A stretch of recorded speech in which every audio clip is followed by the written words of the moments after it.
No, doctora, no se le escucha, está silenciada. ¿Ahí sí? Sí, perfecto. Ah, buenísimo. Bueno, hoy vamos a abordar un contrato eh, muy interesante, que es el contrato de mutuo. El contrato de mutuo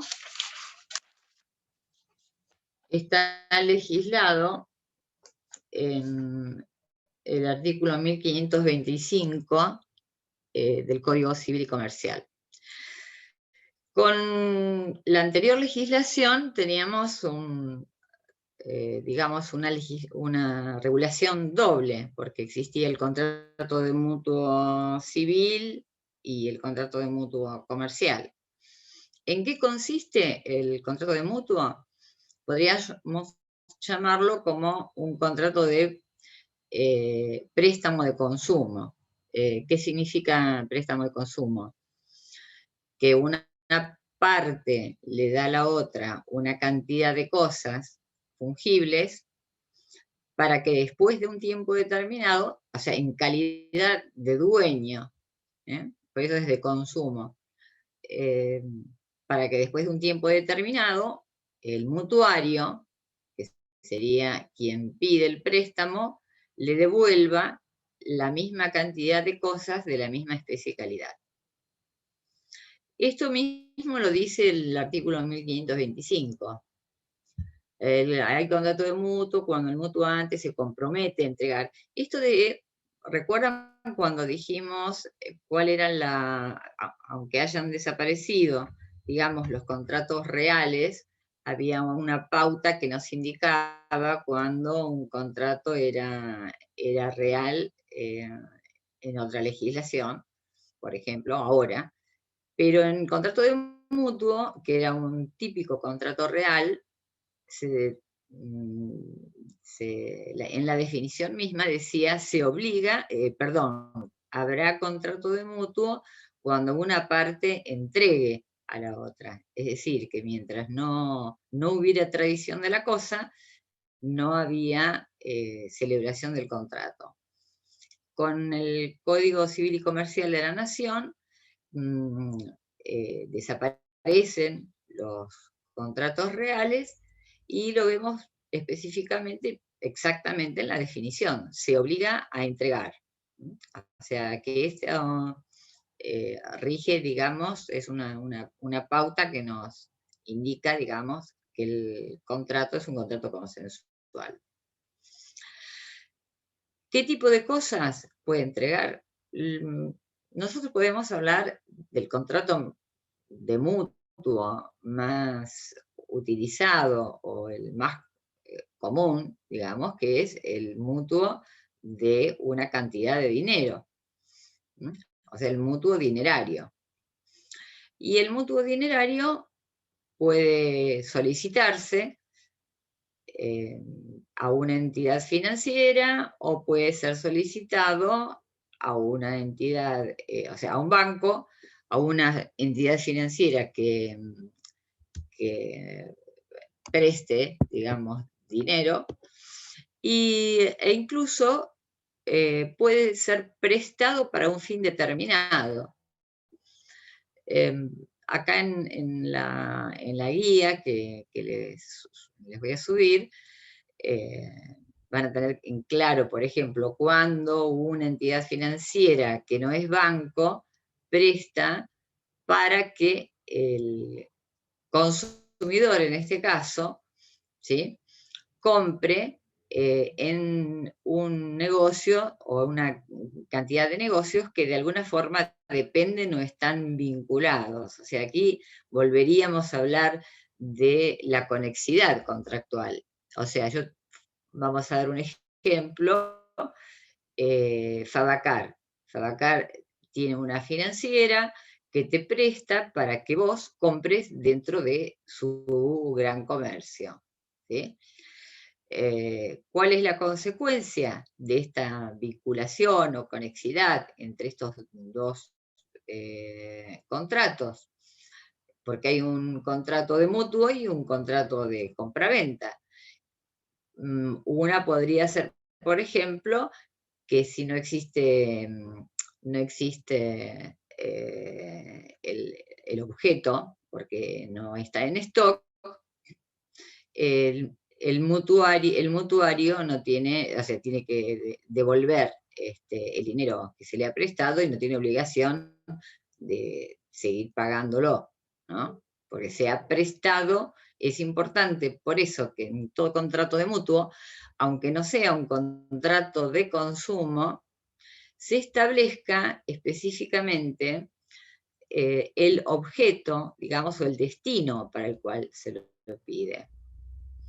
Y esto rige no solamente para, como dijimos, para los contratos de consumo, y va a tener específicamente en el artículo 36 de la Ley de Defensa del Consumidor, en los contratos que vamos a ver después, que son de consumo para financiamiento, el que estaba regulado por la Ley 24.240 era muy pobretón, digamos, era insuficiente, y con la reforma del 2008, sobre todo en estos contratos financieros para el consumo, se amplió y se aclaró y se reforzó básicamente la obligación del proveedor, del mutuante en este caso, de la obligación de información.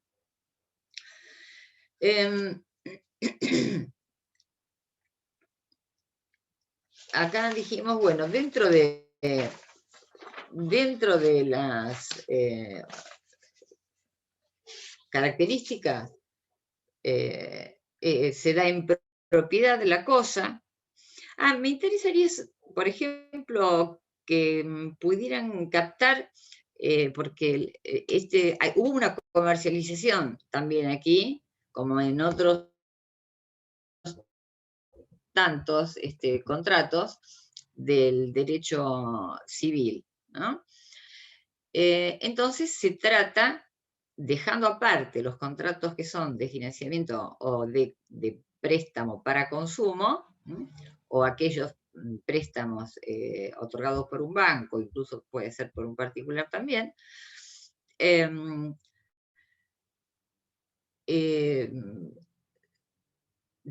se han reforzado en los préstamos de consumo para financiamiento otras obligaciones, como por ejemplo la que establece, así como en el artículo 7 de la Ley 24.240, cuando se habla de potenciales ofertas a potenciales consumidores indeterminados, el artículo 36, reformado, nos da una serie de indicaciones que también se repiten en el código, y es que el contrato debe ser hecho en este caso por escrito. Esto está reforzado hay una sección también en el Código Civil y Comercial sobre contratos bancarios. Y no solamente tiene que ser hecho por escrito, sino que establece una serie de requisitos. Ahora, volvemos a mi pregunta o mi planteo anterior. De todos los contratos, sean unilaterales o bilaterales, tienen un contenido patrimonial. Entonces, como hubo una comercialización, dice el código que se presume oneroso el contrato de mutuo, salvo que las partes pacten que el contrato sea gratuito. Eso por un lado. Por otro lado, estamos hablando de que puede haber un mutuo dinerario y que puede haber un mutuo oneroso de cosas que no sean dinero. Cuando el mutuo es oneroso de cosas que no sean dinero, es bastante sencillo determinar cuál es el interés patrimonial que tiene el contrato. ¿Mm? Cuando es oneroso. El tema es, ¿qué pasa cuando el contrato no es un mutuo dinerario y es gratuito?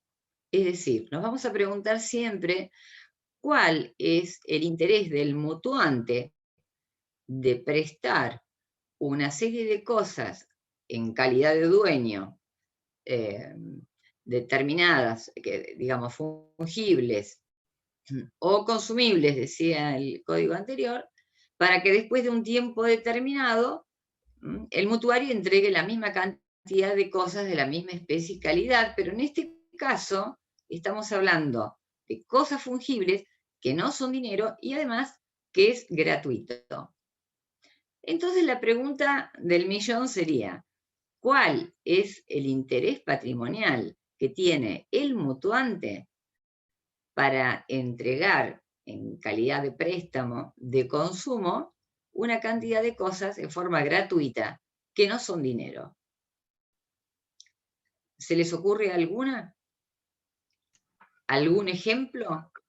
Puede ser, por ejemplo, el alquiler de una maquinaria, que me dan la maquinaria y después tengo que abonar el alquiler. Estás No. hablando, ¿sabés qué? Del caballo blanco de San Martín. Porque estás hablando del alquiler. Claro.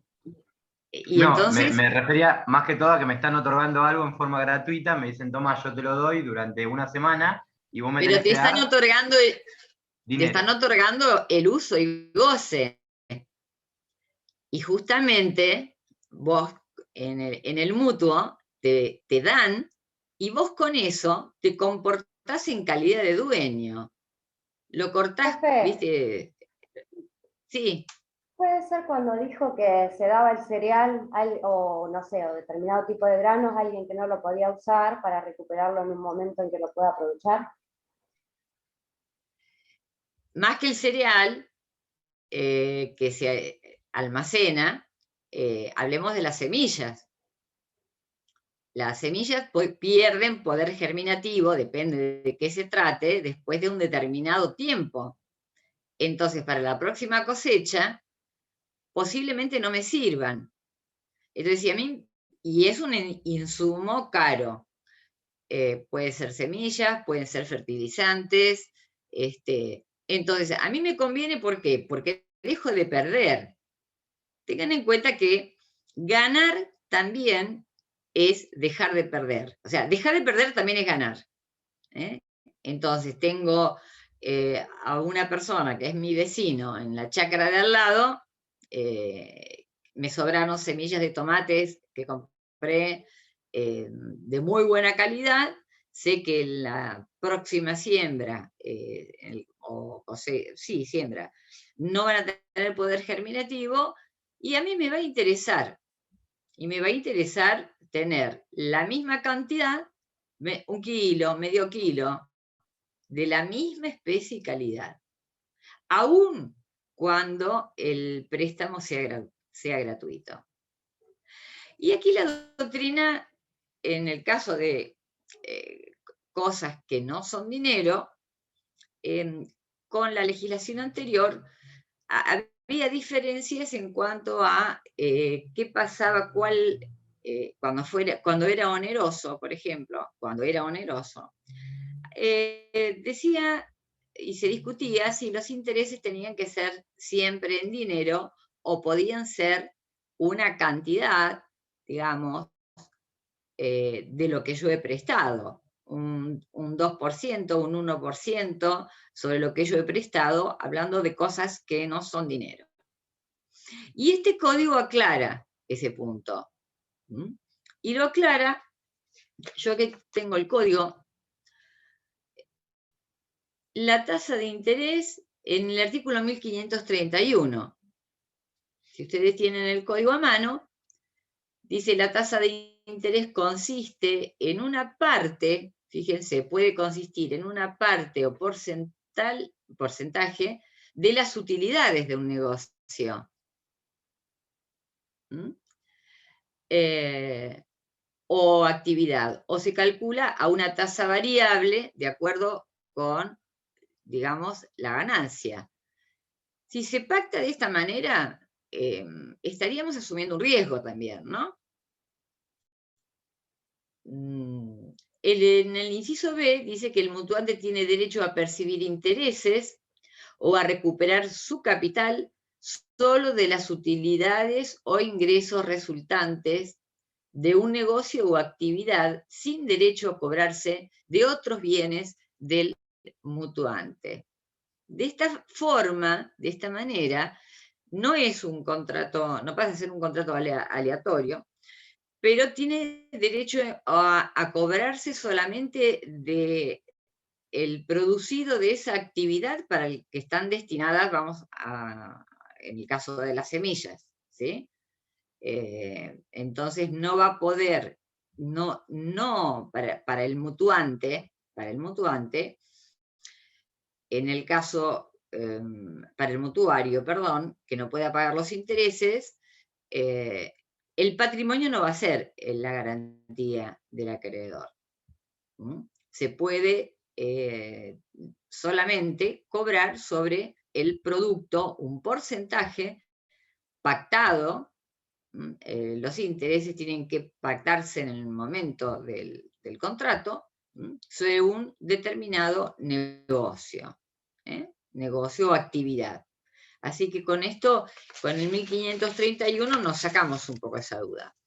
Y después dice, el mutuario, en el inciso C al final, debe dar a los fondos un destino determinado. Esto de darle un destino determinado es útil incluso en el mutuo dinerario, porque el hecho de que figure en el contrato de mutuo cuál es el destino que se le va a dar, y seguimos con el campo nomás, ¿no? El hecho de que yo pida un préstamo al banco para la próxima cosecha de trigo o de maíz, por ejemplo, y existe una catástrofe, como ha sucedido muchas veces en Santa Fe, en la Pampa Húmeda, en el NOA, y se declara la emergencia agropecuaria.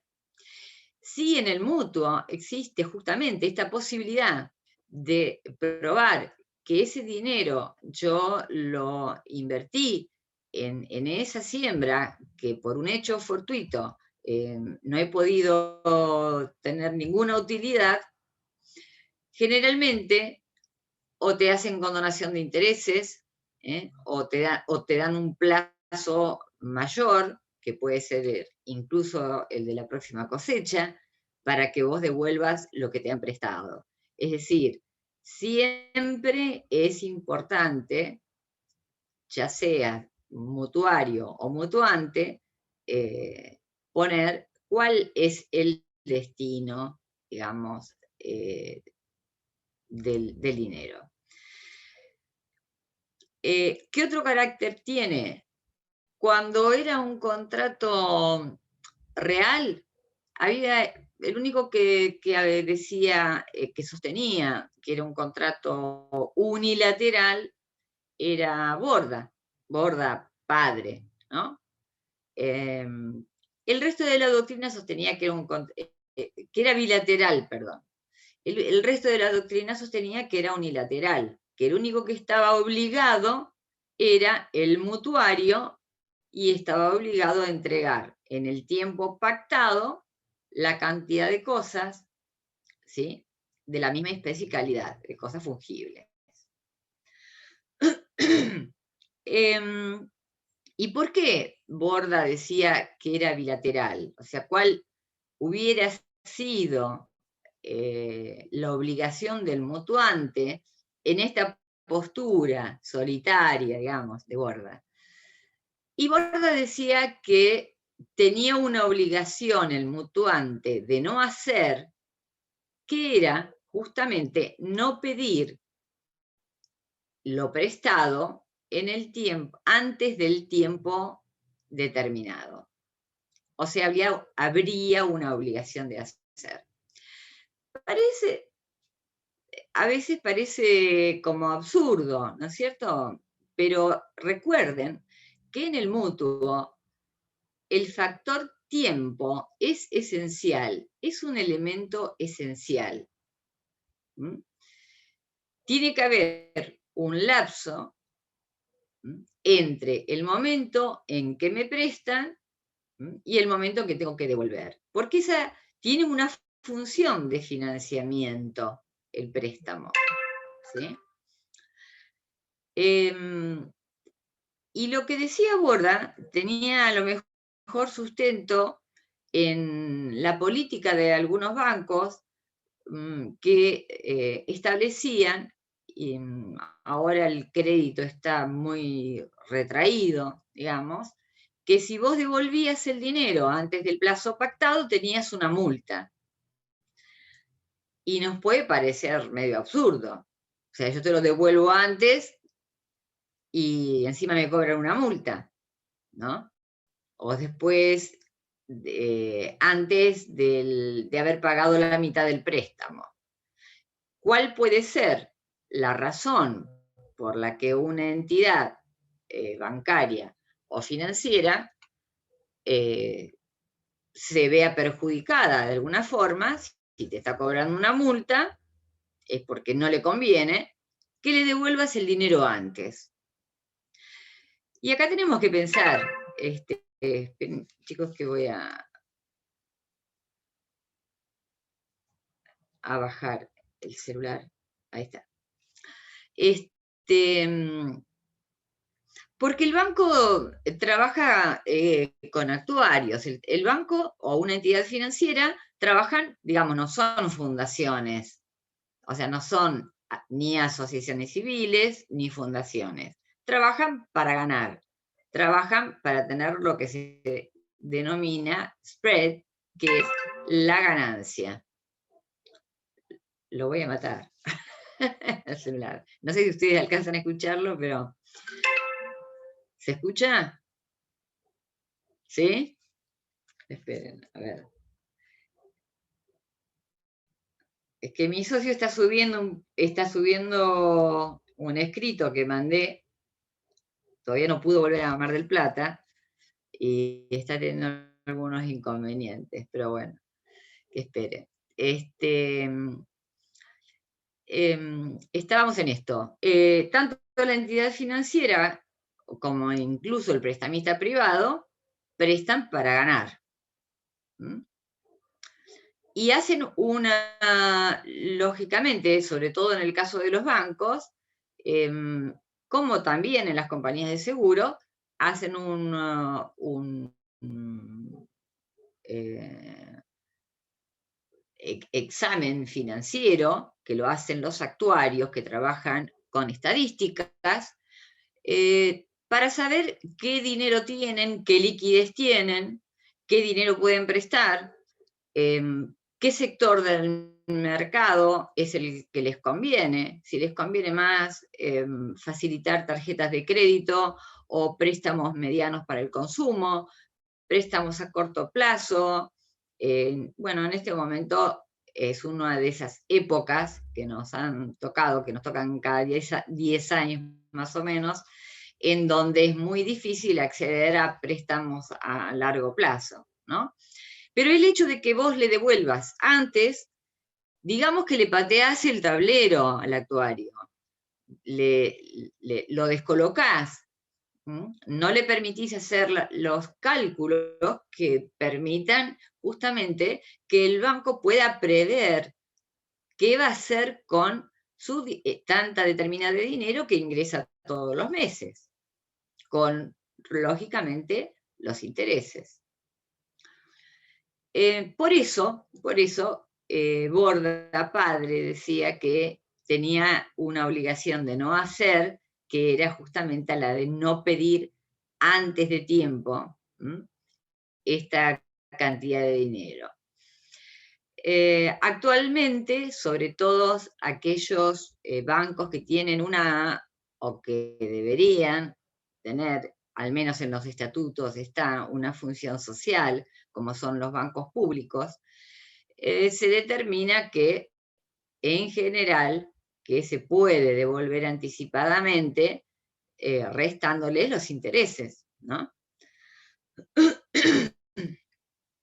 Bueno, y aquí con respecto a los intereses, hay un tema que es más que interesante, valga la redundancia, porque nosotros que estudiamos una materia humanística, porque posiblemente no nos guste mucho los números, lamentablemente vamos a estar siempre nos vamos a encontrar en la profesión con que estamos todo el día con la máquina de calcular en la mano. ¿Por qué? Porque vamos a tener que calcular los intereses cuando salga una sentencia y haya un cobro de pesos. ¿Qué va a decir la sentencia? Visto todo el desarrollo y considerando que resuelvo que se pague al acreedor la cantidad de 20.000 pesos, a lo mejor el juicio duró 4 años, ¿sí? Con más la tasa activa o la tasa pasiva, según la materia de que se trate. En el juzgado federal van a decir, si se trata de la tasa pasiva, el promedio de la tasa pasiva que determine el Banco Nación. Ahora, si se trata de un préstamo dado por una entidad, digamos, si estamos litigando en provincia, vamos a hablar de la tasa pasiva o la tasa activa del Banco Provincia de Buenos Aires, en este caso. Y no es un tema menor el hecho de qué tipo de tasa se aplique. Porque primero vamos a diferenciar. La tasa activa es la que yo le tengo que pagar al banco cuando el banco me presta. Cuando el banco es mutuante o una entidad financiera es mutuante. La tasa pasiva, si yo tengo, por ejemplo, una caja de ahorro o un plazo fijo, es la que el banco me devuelve a mí mensualmente. ¿Cuál creen ustedes que es superior? ¿La activa o la pasiva? ¿Cuál creen ustedes? Siempre la activa. La activa. O sea, ¿por qué? Porque está la ganancia del banco. Porque, ¿cómo? Está la ganancia del banco. Está la ganancia del banco. Y aquí viene una cuestión. Hay un trabajo muy, muy interesante del doctor Molinario, de hace muchos años, que después lo refritó, digamos de alguna forma, el doctor López Cabana, que habla de los intereses y la escoria de los intereses. Y esto nos va a permitir saber por qué los intereses a veces son altos, por qué los intereses son bajos. Y esto sucede tanto a nivel interno como a nivel internacional, en materia de derecho público. Si nosotros vamos a pedir un préstamo a una entidad multinacional, como el Fondo Monetario Internacional, póngale cualquier otra entidad, también vamos a tener esta composición y nos vamos a preguntar por qué, por ejemplo, en materia de derecho internacional público, a nosotros nos cobran por la misma cantidad de dinero, miles de millones, un 17%, un 14% anual, y a un país como Uruguay, ¿sí? O como Chile, les van a cobrar un 7% anual. ¿Por qué? Aquí viene a tallar la figura del riesgo país. Es decir, ¿cuántas veces entramos en default? ¿Somos buenos pagadores? No somos buenos pagadores. Y eso mismo lo haría un banco con un prestamista privado, perdón, con un préstamo de derecho interno. Entonces, cuando Molinario y el doctor López Cabana hablaban de cómo se conformaban los intereses, hablaban de estas variables de ajuste que van a hacer que los intereses sean más altos o más bajos. Les digo más, incluso en la etapa en donde la ley de convertibilidad de la que quedan vigentes algunos artículos, en donde se suponía que no había inflación, en un momento dado, en el 2002, cuando revienta todo, ¿sí? Los intereses eran para un préstamo del 47% anual, ¿no? Entonces nos preguntábamos, ¿y por qué? Si no hay inflación, los intereses son tan altos. Evidentemente, cuando digo reventó todo, es porque había inflación, solamente que estaba solapada. En este momento tenemos aproximadamente la misma tasa de intereses y vamos a utilizar algo que generalmente es de uso común, la tarjeta de crédito. El financiamiento de una tarjeta de crédito en este momento está prácticamente en los mismos niveles que estaba en el año 2002. Y esto lo sé porque a mí me tocó bailar con la más fea y yo trabajé para varios bancos, pero me tocaba justamente contestar las demandas contra los bancos en donde lo que se reclamaba eran que las tasas de interés eran usurarias. ¿Por qué? Porque había un fallo que se dejó de lado, pero que duró muchísimos años, Ojea, creo que es con Banco de Quilmes, en donde que decía básicamente que entre el interés compensatorio, que es el interés por el uso del dinero, más el moratorio, no podían superar el 24% anual. Y piensen que el interés moratorio es habitualmente el 50% del interés compensatorio, o sea, el precio del uso del dinero. Por supuesto que en esas condiciones y con una inflación solapada, siempre era negocio para el deudor deber, porque después de litigar 5 años, terminabas pagando 2,50 mangos con la inflación que había. En este momento, los jueces están tomando cartas en el asunto cuando los intereses, digamos, son muy elevados, porque no hay un guarismo, un número que diga esta tasa de interés es usuraria.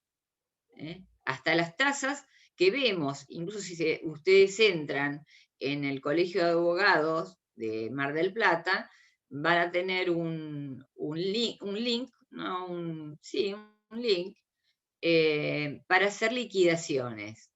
Y dentro de las liquidaciones van a poner el dinero que les debieron, ¿sí? El que les tienen que restituir, para saber cuánto le tienen que entregar. Cuando esta sentencia dice, más la tasa activa, promedio, Banco Provincia, por ejemplo, ponen entonces la fecha de la mora o de la iniciación de la demanda, donde va a decir lo que diga la sentencia, y la fecha actual. Y automáticamente la liquidación queda hecha. Pero ahí se van a dar cuenta que hay una serie de diferentes intereses. Y estos intereses, ya les digo, van a estar, volvamos al trabajo de López Cabana y Molinario. El interés puro es solamente este pequeño interés por el uso del dinero, del precio por el uso del capital. Tal es así que el interés puro en dólares, tanto acá como en Estados Unidos, aunque hay siempre una pequeña cuota inflacionaria, es del 3 al 5% anual, ¿no? Entonces el interés puro, supongamos que sea estamos pagando, dije, un 47% mensual de interés. El interés puede ser del 10%. Ahora, después viene lo que Molinario y López Cabana llamaron la escoria de los intereses. Lo que va a inflar esta tasa de interés es el riesgo por incobrabilidad, los seguros, ¿sí? Los gastos operativos, que también nos preguntamos, bueno, sí, está bien, antes nos mandaban los resúmenes en soporte papel, ahora te lo mandan por... Y de todas maneras hay un gasto operativo importante, porque el gasto operativo implica pago de personal, implica manutención de las redes, de las terminales y las redes Banelco que tienen que estar todas conectadas, de todo el sistema informático que tienen que tener el banco, son gastos operativos. Y otra cosa que es importante y que incide como variable de ajuste para que los intereses sean más altos o no, es la cantidad de morosos que tiene el banco. Aparte de eso, está el spread famoso, o sea, la ganancia. Y para que haya ganancia, el interés tiene que ser superior a la inflación. Entonces, también dentro de la escoria de los intereses, vamos a considerar a la inflación.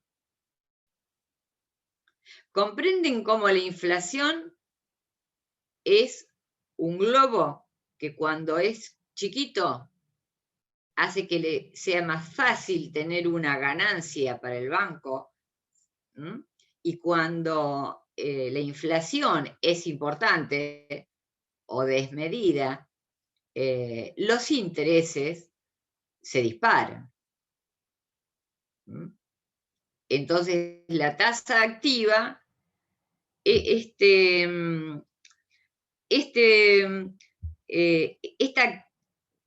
realidad que veníamos sufriendo durante más de 10 años, en donde la inflación hacía que fuera más fácil, por lo único, digamos, la única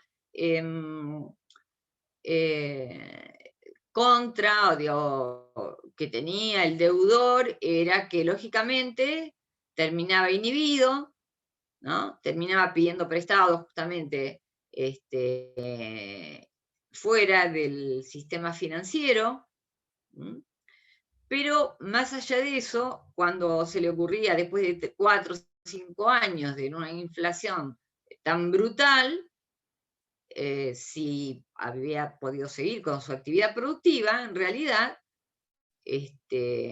no estaba prohibida la venta de dólares en aquel momento, la compra, perdón, y realmente era más negocio. La inflación se iba comiendo día a día la capacidad, digamos, de compra que tenía el acreedor. Y para darles una idea, que creo, no, díganme si estoy repitiendo lo mismo, porque como los cuatrimestres son tan cortos, a veces uno dice la misma cosa. Pero en el 2002, plena época del corralito, ¿se acuerdan ustedes? O al menos han oído hablar, ¿no? De que los que tenían depósitos en dólares tenían que recibir pesos. Ya un dólar no era igual a un peso. ¿Y quién debía dólares? ¿Quién debía dólares? Estaba al horno.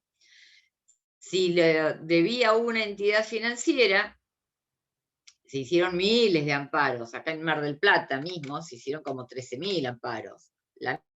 Teníamos acá en Mar del Plata la misma cantidad de amparos que en Capital Federal.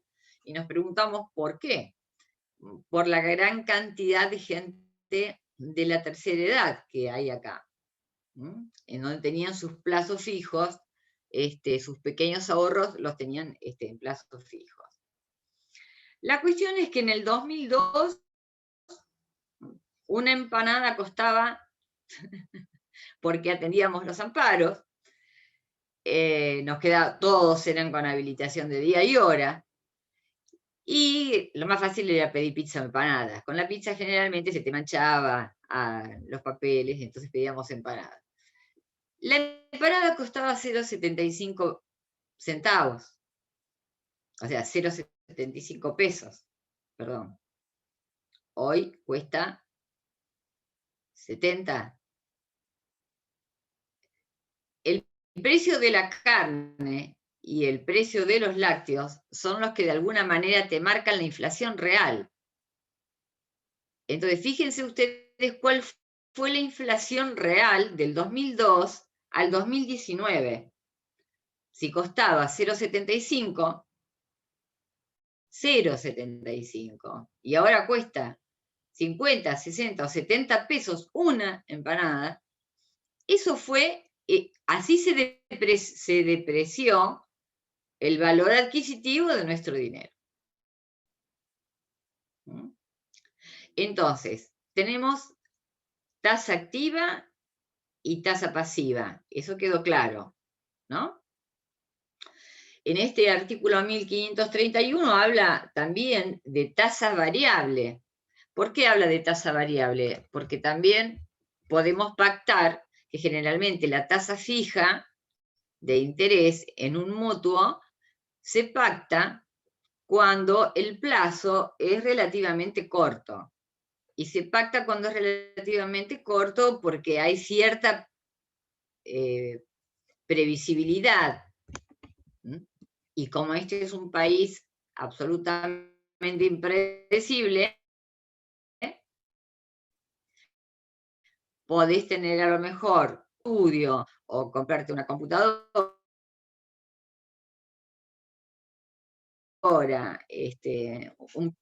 un año y medio, con toda la furia, con uno de estos bancos que tengan una vocación solidaria, 3 años, no más. Ya 3 años es largo plazo. La tasa, otro tipo de clasificación de los intereses. Intereses, tasa activa, tasa positiva y tasa negativa.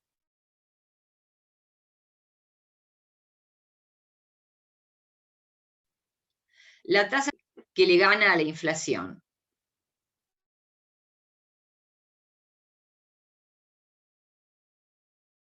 O sea, 17. Entonces el banco gana.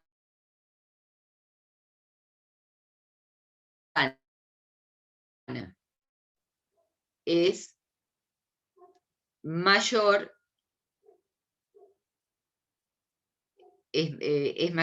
digamos, que el interés.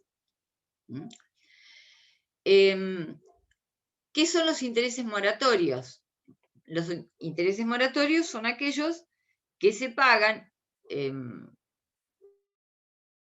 como su nombre lo indica, cuando el mutuario generalmente se pacta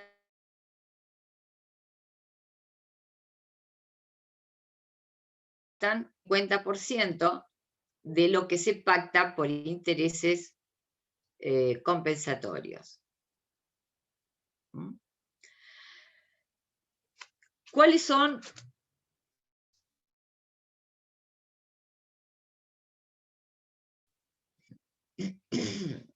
el mutuo? Eso es importante.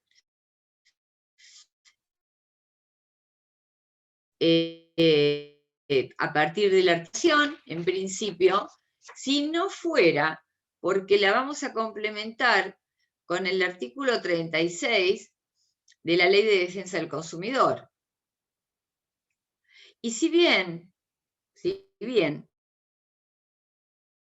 cuando en la parte general de cláusulas abusivas, las relacionadas con el precio, pues los jueces han determinado que si parte del precio está formado por los intereses, pueden bajar, digamos, las cuotas en aquellas compras a crédito.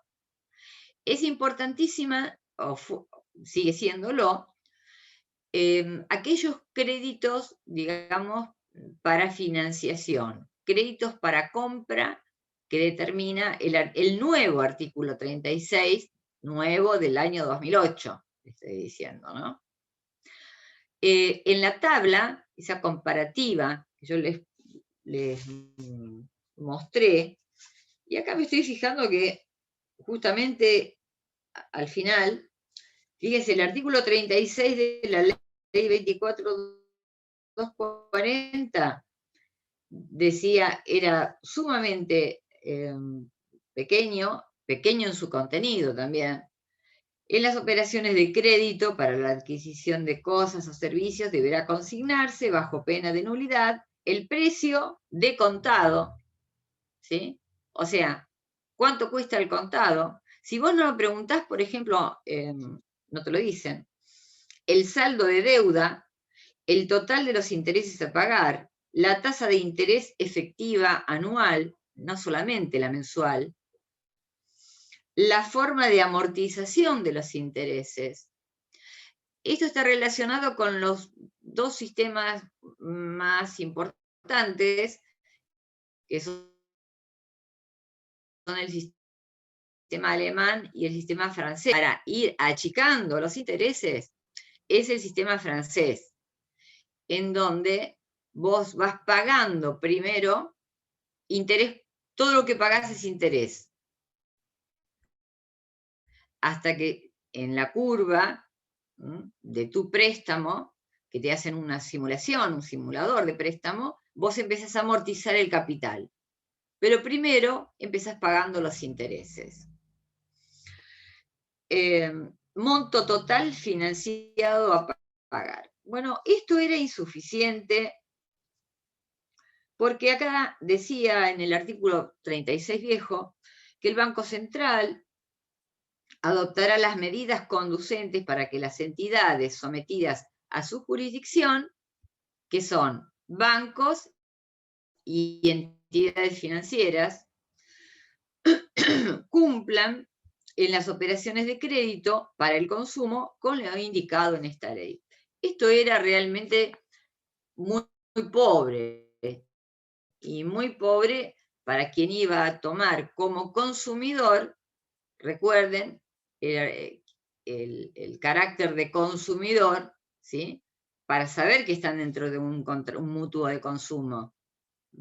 El artículo 2 de la Ley de Defensa del Consumidor, en el Código también está legislado, cuando se habla solamente en la parte general de los contratos de consumo. O sea, tiene que ser un mutuo que yo no lo voy a incorporar al circuito financiero para poder ampliar mi empresa. Estamos hablando justamente de un préstamo, y estamos acá hablando, ya nos dedicamos al préstamo dinerario, que voy a utilizar para mi uso personal o el de mi grupo familiar. Entonces, estamos dentro del sistema de defensa del consumidor. Esto implica que en el año 2008 se habían generado muchísimas métodos de comercialización o modalidades de préstamos que eran realmente abusivas. Entonces, se reforzó el artículo 4 de la Ley de Defensa del Consumidor, que habla del derecho a la información. Y entonces el artículo 36 habla, pero habla efectivamente no de cualquier contrato, no de cualquier, sino de las operaciones financieras para consumo, es decir, de los préstamos. En este artículo 36 nuevo es para consumo. Y dice, deberán consignarse de modo claro, eso también lo dice el artículo 4, pero bajo pena de nulidad. ¿Qué otro artículo, aparte del 36, es vital, es central, neurálgico, digamos, cuando hablamos de defensa del consumidor? El artículo 37. El artículo 37 sí es aplicable también a los préstamos, ¿sí?, para financiamiento de un consumidor, porque dice que si no se, cuando habla de cláusulas abusivas, ¿recuerdan? Que da pautas sobre cláusulas abusivas. Si no se con el deber de información, el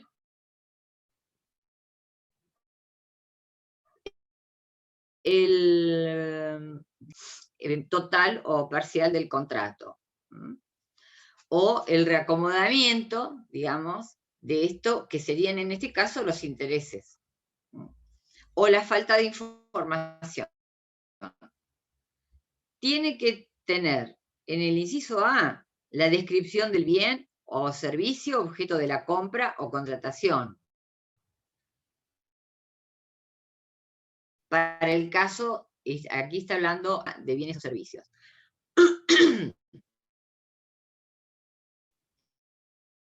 Perdón. Que se aplica justamente el precio al contado, solo para los casos de operaciones de crédito, para la adquisición de bienes o servicios. Tiene que figurar. El importe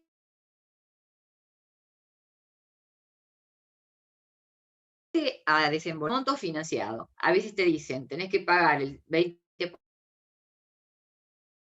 del contado, o sea, en efectivo, tiene que estar claramente determinado cuánto es lo que tenés que pagar, fíjense, y cuánto, o sea, en el momento y cuánto te lo financian. La tasa de interés efectiva anual, el total de los intereses a pagar o el costo financiero total. El costo financiero total implica toda esta escoria de los intereses también. En un momento determinado era obligatorio en las tarjetas de crédito, en las cuentas corrientes, tener un seguro, y te aparecía en el resumen de cuentas una... ¿Recuerdan cuando hablamos de los contratos conexos y dijimos que quién era el cliente del banco, de la compañía de seguros? Que nosotros veíamos que nos estaban descontando 0,1 por seguro de vida. Quería decir que si nos moríamos y teníamos una suma importante en la tarjeta de crédito, la iba a cubrir el seguro. Lo mismo con las cuentas corrientes. Si teníamos un descubierto, lo iba a cubrir el seguro. ¿quién es el cliente de la compañía de seguros? A nosotros nos aparecía como consumidores. Y aparentemente, en ese caso, nosotros seríamos los que debemos pagar la prima todos los meses. Recuerden que aquí, entonces, utilizamos nuevamente esta teoría que ya está legislada, antes formaba parte de la doctrina, de los contratos conexos. El productor de seguros que va a recorrer a la gerencia del banco, al directorio del banco, para poder contratar toda la cartera de tarjetas de créditos o de préstamos que no sean préstamos hipotecarios, por ejemplo, o sea, el cliente de la compañía de seguros es el banco. Y nuevamente, aquí tenemos esta importante función de los actuarios. ¿Por qué? Porque el banco va a sacar un seguro flotante. Va a ver cuánta gente se muere, ¿no? Anualmente, no hablemos en casos excepcionales, como estos que estamos viviendo, pero según, o sea, si tiene 10.000 clientes, va a sacar un seguro por las tarjetas de crédito sobre 2.000, o 1.000, o 500. Y eso dependerá básicamente del sector del mercado. Si elige un sector del mercado en donde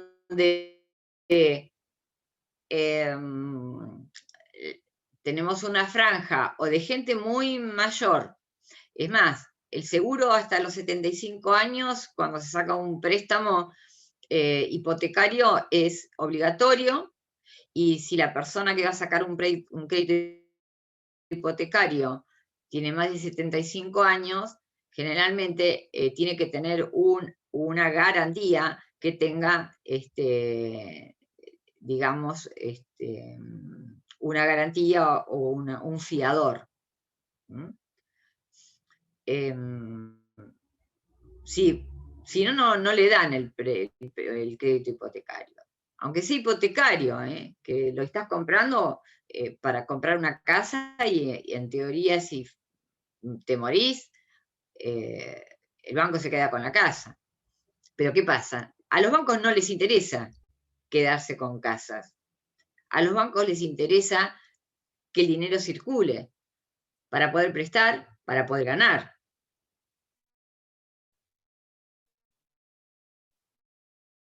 O sea, quedarse no es negocio para el banco. No es negocio, nunca es negocio. Tal es así que, hablando de préstamos, les recomiendo, chicos, por fondo, el artículo 36 reformado de la Ley de Defensa del Consumidor. Esto va a ser tema de examen porque es un tema fundamental.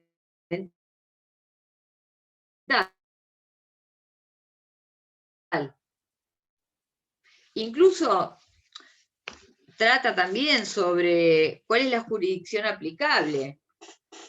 O sea, si se deja de pagar, ¿dónde puede?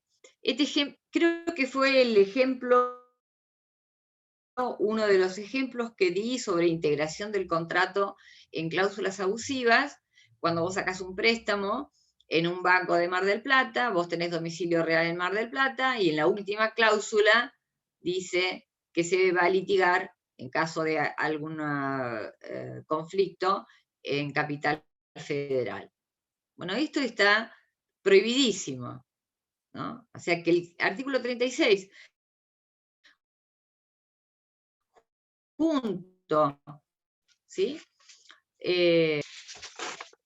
Y este refuerzo que habitualmente, o sea, es difícil que el préstamo se haga, que un mutuo dinerario no se haga por escrito. El mutuo se hace por escrito. Aunque diga los efectos de la prueba. ¿Quién te va a dar te va a prestar plata que no sea por escrito? ¿Tu madre? ¿Tu hermano? No sé. En general se pacta y se pacta por escrito. Y en los contratos de préstamo con garantía hipotecaria, un refuerzo con una hipoteca, sino que podríamos decir que hay una excepción a aquel aforismo que dice que lo accesorio sigue la suerte de lo principal.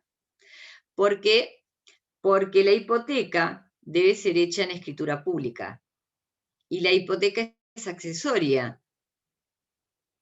Es la garantía del mutuo con garantía hipotecaria, que se va a instrumentar en una sola escritura. Entonces aquí, fíjense ustedes que lo accesorio está marcando fuertemente por la constitución de la hipoteca una forma que va a determinar incluso el contenido de los préstamos con garantía hipotecaria y de los va a tener como ente de vigilancia el Banco Central. O sea que el Banco Central va a ser, y aquí volvemos a la parte general, cuando hablamos de los contratos en donde el Estado intervenía en el contenido. Entonces el Banco Central va a intervenir en el contenido de la forma. No va a permitir, por ejemplo, que en una cuenta corriente o en un préstamo la capitalización de intereses sea meses, depende de la época, ¿no? Pero el Banco Central interviene fuertemente. Y así como la superintendencia de sonido. Habíamos dicho límites al principio de la autonomía de la voluntad, ¿recuerdan? Bueno, aquí en los préstamos, cuando los préstamos son con garantía hipotecaria, y hay algunos modalidades, digamos, que si no las vemos desde la cocina de las entidades financieras o de los bancos, no sabemos por qué se producen. Ustedes están pagando una tarjeta de crédito y vienen pagando el mínimo y apenas llegan a pagar el mínimo, con mucho retraso. Después de los 120 días del retraso de un préstamo, de un mutuo, técnicamente se llama previsionar. El banco previsiona contablemente ese dinero. ¿Qué quiere decir? Lo pasa al ya no lo tengo. Pero tiene la obligación de informarle al Banco Central, justamente porque el Banco Central es solidariamente responsable si un banco quiebra, digamos, que no quiera, sino que se liquidan, ¿no? Porque tiene que estar controlando cuál es la cartera de deudores que tiene. Porque si le está prestando a gente que no tiene capacidad para devolver, la cartera de morosos va a ser muy alta. Entonces, si la cartera de morosos de un mutuo que se ha otorgado a tasa fija, supongamos, por 3 años, es muy alta, como lo es ahora, por ejemplo, también se lo podemos aplicar a las tarjetas de crédito esto. el banco te va a ofrecer un préstamo, te va a ofrecer un préstamo para que vos, por ejemplo, saldes o tu tarjeta de crédito o este préstamo que no estás pudiendo pagar para darte, lógicamente, a lo mejor los intereses van a ser mayores, pero te va a dar un plazo mayor. O sea, refinanciemos. Esto de refinanciemos, mirá, yo te doy para que pagues la tarjeta de crédito, porque la verdad es que los intereses de tarjeta son más altos que los de préstamos personales. No es, digamos, una actitud ingenua del banco. Como el banco tiene que informar qué cantidad de morosos tiene, aunque sepa que la persona no ha conseguido otro trabajo o no ha modificado su situación financiera, pero en el momento que tiene que informar al Banco Central, si fue tomador de un crédito para saldar una deuda que tenía en tarjeta de crédito, por lo menos, y le van a aplicar 3 años más para que pueda terminar de pagarlo con un préstamo, con un mutuo, con un fiador, por ejemplo, ¿no? O sea, una garantía personal del cuadro de los morosos. Por lo tanto, el Banco Central cataloga a los bancos. Va a salir del cuadro negro del banco que está prestando y que no puede recuperar lo que está prestando. Es decir, ¿qué significa esto para un banco? Cuando hablamos de un banco, o ustedes escuchan hablar de un banco de primera línea, está hablando de un banco que después lleva a cabo.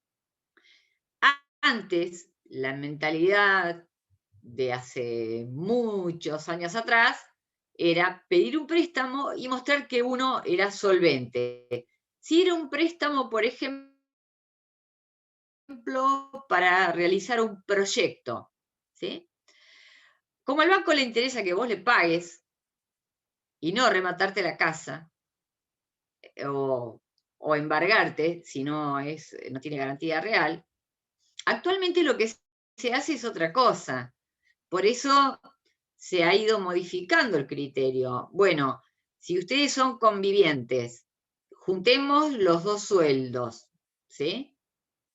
Aunque el que sea y que uno sea el mutuario y el otro sea el fiador.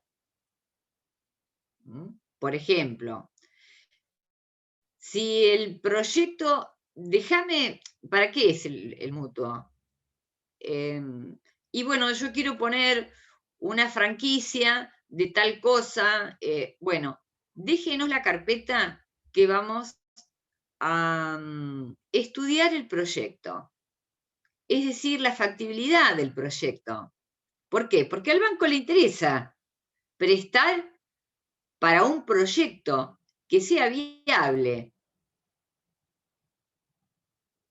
Y si ven que realmente están navegando sobre la nube, ¿no? No la nube que está grabando, sino que es absolutamente irrealizable, poco factible, entonces el préstamo va a ser muy difícil. Muy difícil. Y estamos tratando de hablar, digamos, de no circunscribirnos a esta época tan compleja. Si bien, siempre les repito, cada 10 años tenemos una hecatombe, esté la administración que esté, hay momentos en donde uno puede y llevarlo a cabo y cumplir y que la gente te pague. Y nos pasa también en la profesión. Cuando te ofrecen préstamos, determinado banco celebra un convenio con el Colegio de Abogados y te ofrecen un préstamo. Y vos le decís, che, ¿en base a qué me estás ofreciendo el préstamo? No, porque vimos la cantidad de juicios que tiene, y te hacen un estudio, lógicamente, ¿no? Pero vos ¿sabés cuántos cobro? O sea, que se cortó la cadena de pagos o la gente está cumpliendo. Realmente creo que en vez de ofrecerle a un abogado, que hay un aforismo viejísimo que dice, el único dinero con el que contamos los abogados es el que contamos cuando metemos la mano en el bolsillo. O sea, que nos regula 400 o 500 mil pesos de honorarios. Después te los apelan al otro día, ¿no? Otra vez. Y después tenés que contar con que sea solvente la otra parte. Y si no es solvente, con que tu cliente te pueda pagar. O sea, lo nuestro, en cambio, sí le otorgaría un préstamo, si yo fuera gerente de banco, por ejemplo, a un escribano. Porque si hace la escritura, se paga en el momento. Podemos saber cuántas escrituras han hecho y sabemos que todas las que hacen las cobran. O hay muchos dentistas que le financien a ustedes, chicos. Pocos. O sea, hay profesiones que son más aleatorias que otras en cuanto a la solvencia. Lógicamente, si alguien trabaja en el Poder Judicial, el pago va a estar. El pago va a estar. El tema es cuánto se endeudó, posiblemente, ¿no? Pero de todas maneras, si ustedes entran en la página del Banco Nación, del Banco Central, perdón, va a figurar con el número, con el quit de cada persona, que lo pueden buscar, en qué situación crediticia está. Así que no es tan complejo otorgarle un préstamo, un mutuo, digamos, y saber, salvo que ocurra algo, como hablamos de la emergencia cuando hay la pandemia. Los abogados estuvimos prácticamente 6 meses sin poder trabajar hasta que la justicia se ayornó y nos permitió poder trabajar sin tener que ir a tribunales. O sea, 6 meses para algunos no es nada y para otros recién recibidos o que no tienen el trabajo que tendrían que tener, es mucho tiempo si habían, digamos, contratado un mutuo. ¿Qué otra cosa me parece importante? Entre las obligaciones del mutuario, del mutuante, perdón, está la obligación de saneamiento. Y aquí hay una pequeña, les pido que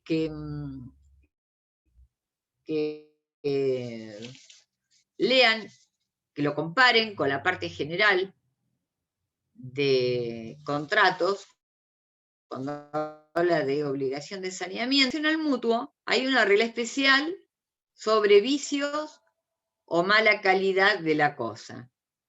El artículo 1530 habla de la mala calidad o vicio de la cosa. Y dice, si la cantidad prestada no es dinero, el mutuante responde por los daños causados por la mala calidad o vicio de la cosa prestada. Si el mutuo es gratuito, responde solo si conoce la mala calidad o el vicio y no se lo advierte al mutuario.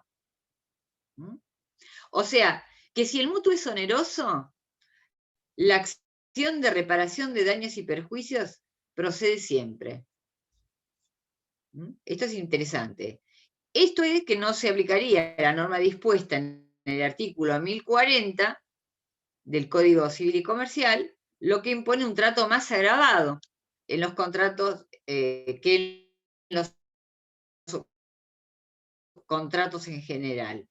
Sin otras acciones que autorizan en el caso de vicios ocultos, o sea, el artículo 1039. De todas maneras, después que termine de subir unos escritos que ya les voy diciendo, que supongo que lo tendrán claro, si lo suben después del horario de tribunales, se considera presentado el día posterior, ¿no? Quería completarles algo. Ojeda con Banco de Olavarría nos torturó durante tantos años con que el máximo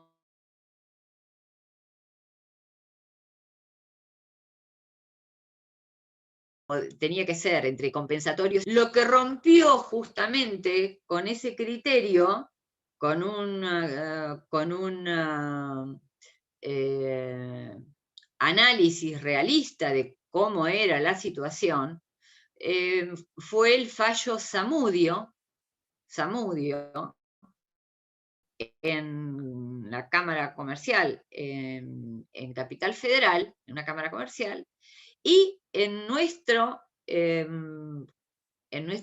ámbito, en la Cámara Civil y Comercial de Mar del Plata, les voy a subir el fallo Metz contra Citibank, en donde lo interesante es que se aplica al banco la tasa activa. Es decir, acá hay una cuestión, fíjense ustedes, de lógica. Si el banco estaba reclamando, ¿no? Estaba cobrando la tasa activa, si gana pues el actor, también a un banco le va a cobrar la tasa activa. Este fallo los voy a subir porque es interesante, y después voy a subir otro fallo en donde porque la otra discusión radica en si las normas relativas a las cláusulas abusivas eran aplicables al tema de los intereses. Y efectivamente, bueno, en este momento los jueces están considerando que cuando los intereses son efectivamente usurarios, hay normas y son contratos de consumo, son normas de orden público. Un segundo, por favor, porque es mi madre. ¿Hola? Sí, mamá, estoy dando clases, mamá. ¿Te sentís mal?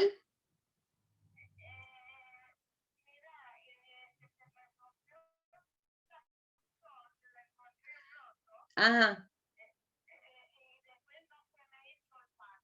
Bueno. Ah, bueno.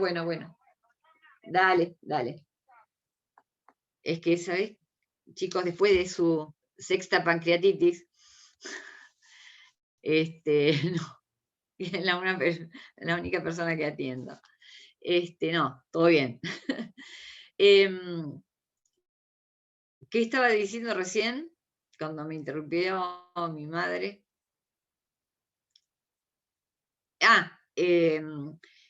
Es lógico que si un comerciante se está beneficiando con la tasa activa, también cuando pierde el juicio, le apliquen la tasa activa.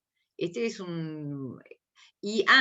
para terminar, esto se lo voy a subir a la plataforma. Hubo una diferencia de criterio, un cambio de criterio, porque cuando se tomaba un mutuo funeraria era una mala práctica, y sigue siendo una mala práctica, que aparte del contrato de mutuo se firmen pagarés. Es decir, que yo puedo ejecutar el contrato de mutuo mediante un juicio ordinario, ¿sí? Pero también puedo evitar todo ese trámite y ejecutar los pagarés, que son títulos causales, digamos, que no tengo que demostrar cuál es la causa. Entonces estoy duplicando de alguna manera, es una práctica comercial, digamos, que está reñida con la buena fe. Entonces, hubo fallos en donde se aplicaron, se hicieron juicios ejecutivos de pagarés, en donde se permitió al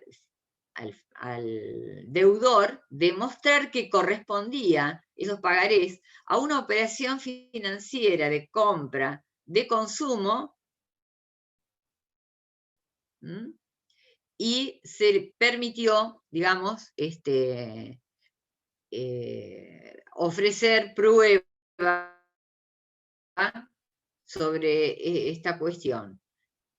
Esto es importante porque cuando ustedes van a Frávega, Garbarino o cualquiera de estos negocios que venden electrodomésticos, puedo hablar de miles, les hacen firmar un papel, estamos hablando de mutuo, ¿no?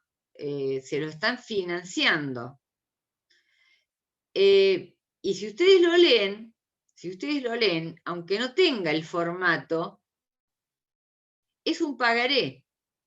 Y no solamente es un pagaré, sino que es un título endosable, en donde ustedes están admitiendo, lean la letra chiquita, que ese título se puede ceder a un tercero. Entonces, cuando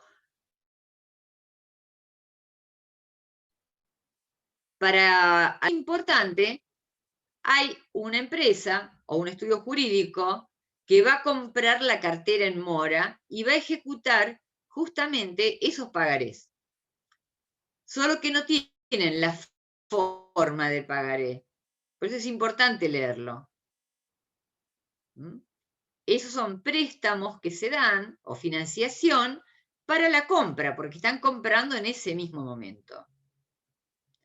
¿Alguna duda, chicos?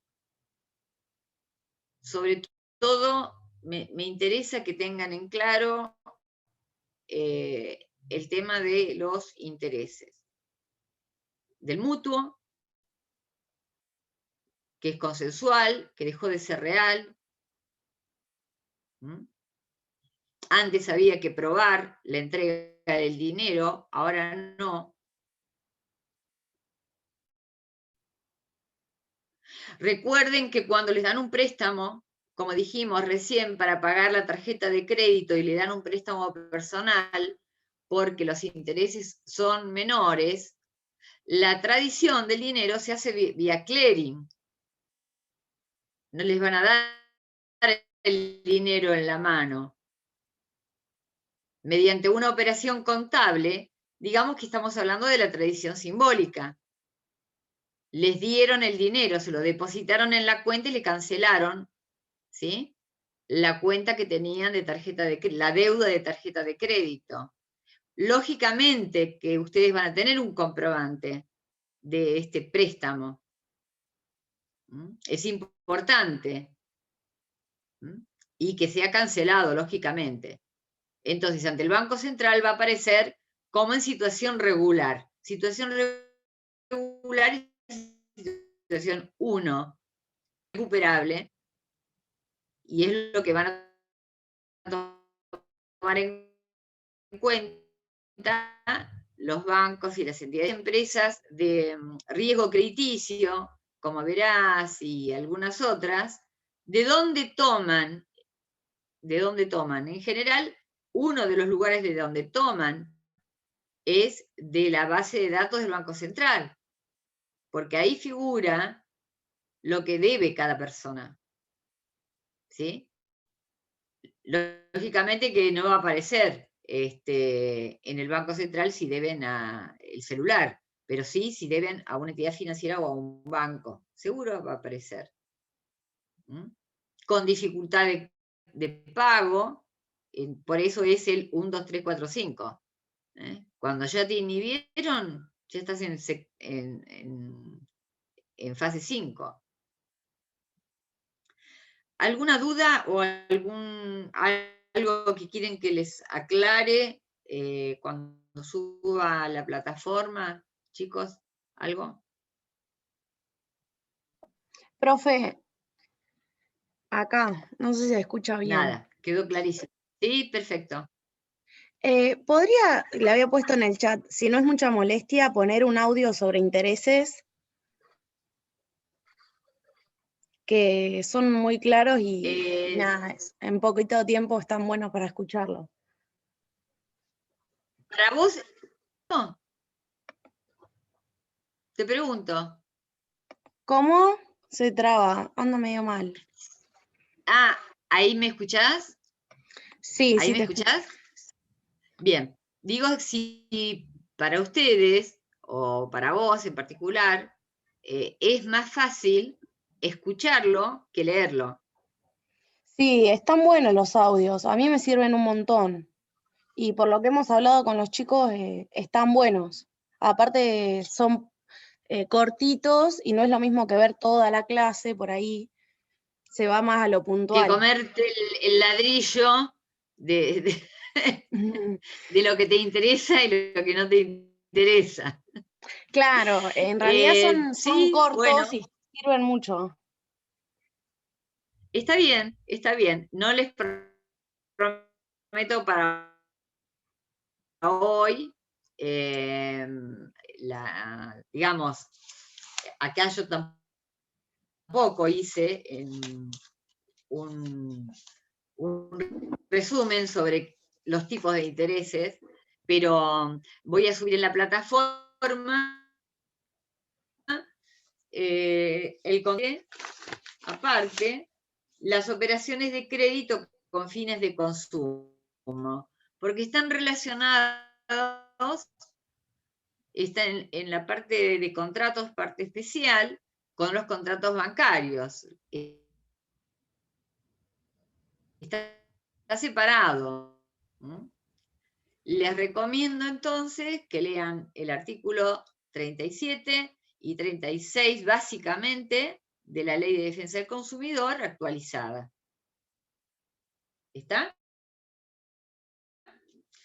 Y voy a hacer el intento, sí, lo voy a hacer lógicamente, aparte de subirles los fallos, de los fallos lean la parte más importante, que son las conclusiones del por qué deciden de esta manera. No hace falta que se lean todo el fallo, pero me parece una falta de respeto por ahí, poner un pedacito nada más. Y sí voy a hacer algún audio sobre ganaste, sobre intereses.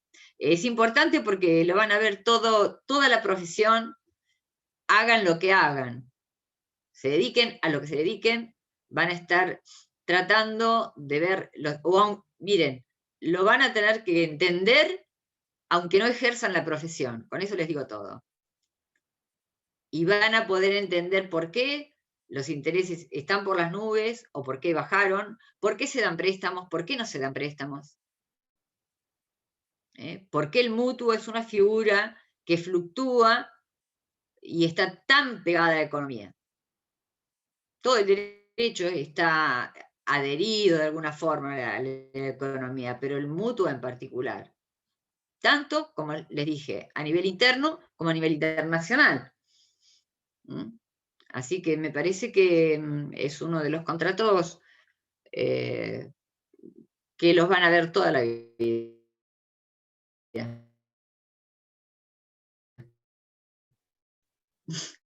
Si no hay ninguna otra pregunta, voy a anotar acá esto de... Quedó en blanco el archivo sí. de compraventa, el que modificó salió en blanco en el campus.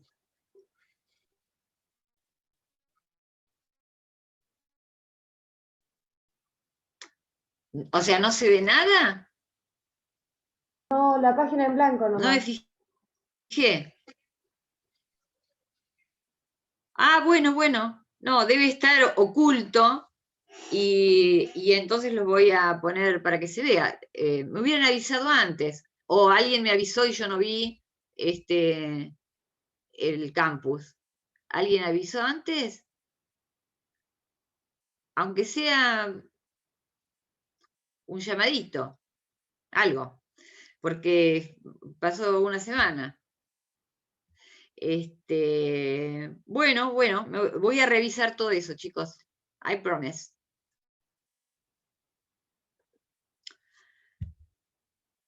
Esperamos el audio. Perfecto. Bueno. Chao, chicos. Hasta luego.